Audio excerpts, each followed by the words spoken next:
Champions trophy کے مستقبل کا فیصلہ آج متوقع آئی سی سی کی ورچوئل بورڈ میٹنگ آج دوپہر 3 بجے ہوگی۔ میٹنگ میں ہائبرڈ ماڈل سمیت 3 آپشن زیر غور ہیں۔ پہلا آپشن زیادہ تر میچز پاکستان میں کھیلے جائیں، بھارت کے میچز نیوٹرل وینیو پر کرائے جائیں۔ دوسرے آپشن کے مطابق پورا ٹورنامنٹ کسی اور ملک میں کھیلا جائے لیکن میزبانی کے حقوق پاکستان کے پاس رہیں۔ تیسرا آپشن پاکستان میزبانی کرے اور بھارت کو مائنس کر دیا جائے۔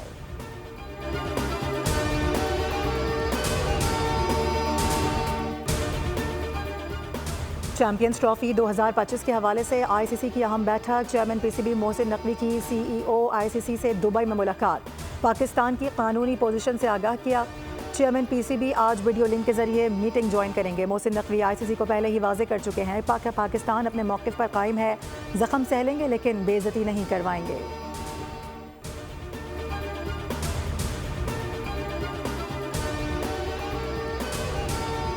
پاکستان سمیت دنیا بھر میں آج فلسطینیوں کے ساتھ یکجہتی کا دن منایا جا رہا ہے۔ صدر مملکت آصف علی زرداری نے اپنے پیغام میں کہا کہ عالمی برادری فلسطینی عوام کی نسل کشی روکنے کے لیے فوری اور فیصلہ کن اقدامات کرے۔ پاکستان تمام جارحانہ کارروائیوں کی شدید مذمت کرتا ہے۔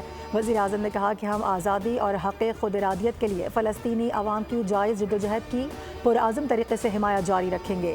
آرمی چیف نے اپنے پیغام میں کہا کہ فلسطین عوام کو پاکستانی قوم کی مکمل سفارتی اور سیاسی حمایت حاصل ہے۔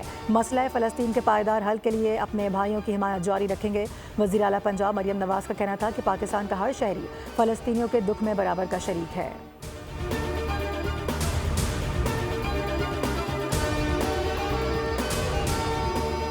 کراچی ایئرپورٹ پر حملے سے متعلق تفتیش کے لیے جے آئی کی تشکیل دے دی گئی۔ محکمہ داخلہ سندھ نے نوٹیفیکیشن جاری کر دیا۔ گرفتار ملزمان محمد جاوید اور گل نساء سے تفتیش کی جائے گی۔ جے آئی ٹی 15 روز میں رپورٹ محکمہ داخلہ کو پیش کرے گی۔ پاکستان اسٹاک مارکیٹ میں آج بھی نیا ریکارڈ بنا۔ 100 انڈیکس میں 560 سے زائد پوائنٹس کا اضافہ دیکھا گیا۔ ٹریڈنگ کے دوران انڈیکس 1,06,000 سے زائد پوائنٹس کی حد عبور کر گیا۔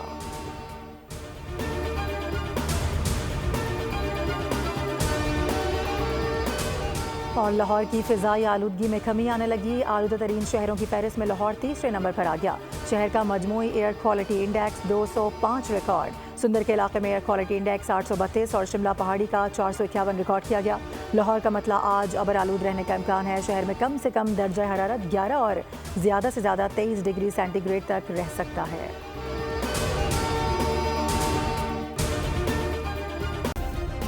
سبسکرائب کریں اور بیل دبائیں تاکہ کوئی خبر رہ نہ جائے۔